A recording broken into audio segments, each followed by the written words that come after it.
दोस्तों 2025 का बजट आ चुका है। चलिए इसको समझते हैं और देखते हैं इस बार क्या नए अनाउंसमेंट आए हैं और जो आपकी फाइनेंशियल लाइफ को इम्पैक्ट कर सकते हैं। और हाँ, ये वीडियो को अपने दोस्तों को ज़रूर शेयर करो ताकि उन्हें भी समझ में आए कि बजट से क्या क्या फ़ायदे हैं। बजट 2025 का समरी समझते हैं हम। ग्लोबल ग्रोथ और ग्लोबल टेंशन का इकोनॉमी पर इफेक्ट हो रहा है, लेकिन इंडिया का ग्रोथ मोमेंटम स्ट्रांग है। बजट का फोकस कुछ की एरियाज पर है। गरीब, महिलाएं, युवा, रूरल डेवलपमेंट और मैन्युफैक्चरिंग को बूस्ट दिया गया है। फाइनेंशियल सेक्टर रिफॉर्म पर भी ध्यान दिया गया है, जिसमें बैंकिंग और क्रेडिट अवेलेबिलिटी भी इंक्लूडेड है। 2025 का बजट साइज 39.4 लाख करोड़ है, जो कि 2.3 लाख करोड़ का इंक्रीज है।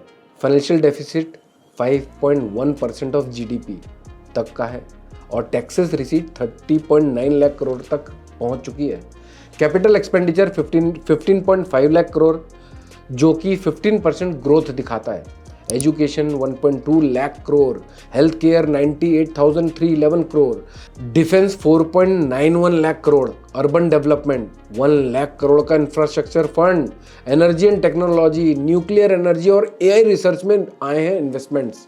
चलिए अब बात करते हैं मिडिल क्लास के लिए बजट में क्या चेंजेस आए हैं। इनकम टैक्स चेंजेस के मुताबिक 12 लाख रुपए तक की टैक्स पर नो टैक्स।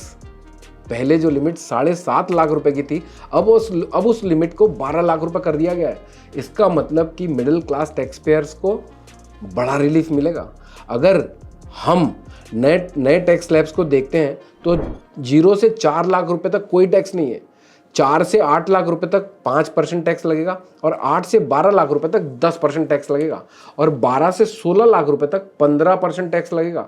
एक छोटी सी कैलकुलेशन समझते हैं। अगर किसी की इनकम 16 लाख रुपए है तो 12 लाख रुपए तक कोई टैक्स नहीं लगेगा।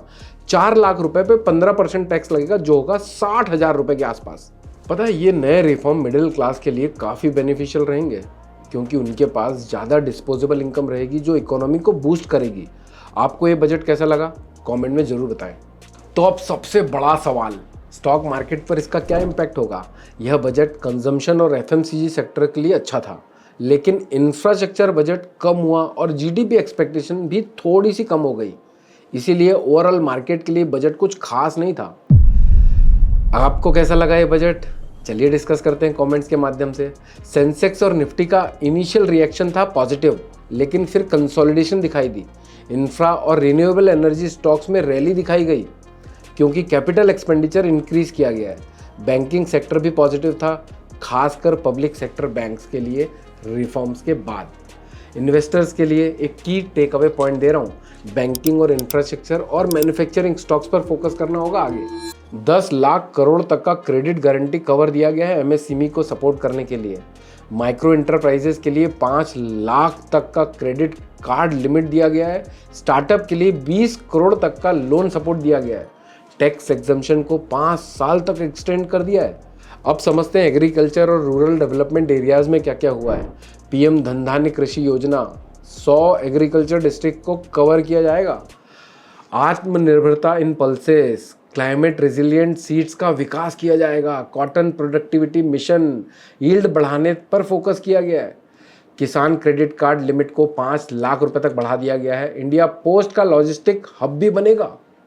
बजट में 1 लाख करोड़ का अर्बन डेवलपमेंट फंड अनाउंस किया गया है।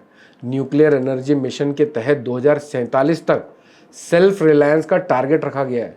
टूरिज्म को बूस्ट किया जाएगा, जिसमें 52 नए टूरिस्ट डेस्टिनेशन को डेवलप किया जाएगा। स्वामी स्कीम के अंदर 40,000 नए होम्स बनाए जाएंगे।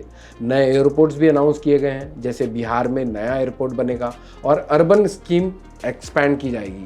शिप ब्रेकिंग इंडस्ट्री के लिए भी डेवलपमेंट प्लान बनाया गया है। तो दोस्तों, बजट की कुछ अच्छी और कुछ खराब बातों पर भी फोकस करते हैं। कैपिटल एक्सपेंडिचर पर 15.5 लाख करोड़ का फोकस है। एमएसएमई और स्टार्टअप के लिए नए इनिशिएटिव्स, एग्रीकल्चर और रूरल डेवलपमेंट में नए इन्वेस्टमेंट, एजुकेशन और हेल्थ केयर फंडिंग में increase, ease of doing business को रिफॉर्म किया गया है। अब नेगेटिव पॉइंट देखते हैं। फिजिकल डेफिसिट अभी भी हाई है। पेट्रोल एंड डीजल पर एक्साइज ड्यूटी अनचेंज्ड है। टैक्स रिलीफ की उम्मीद थी, लेकिन कोई मेजर चेंजेस नहीं आए। तो दोस्तों यह था हमारा बजट 2025-26 का डिटेल ब्रेकडाउन।